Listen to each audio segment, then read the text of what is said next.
ખરાબ હવામાનના કારણે ફ્લાઇટ મોડી પડી શકે છે અથવા સમયપત્રકમાં થઈ શકે છે ફેરફાર. એરપોર્ટ ઓથોરિટી ઓફ ઇન્ડિયાએ કહ્યું, મુસાફરોએ નોંધ લેવી કે ઉત્તર, મધ્ય અને પૂર્વ ભારત સહિતના વિસ્તારોમાં ખરાબ હવામાન અને ધુમ્મસને કારણે ફ્લાઇટ કામગીરી થઈ શકે છે પ્રભાવિત.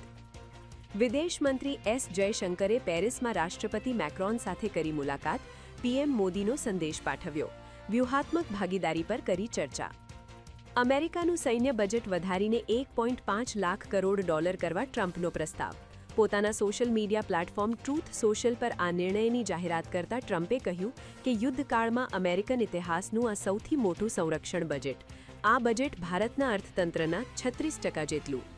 અમેરિકાએ રશિયન જહાજ પકડ્યું, તેમાં 3 ભારતીય હોવાનો દાવો.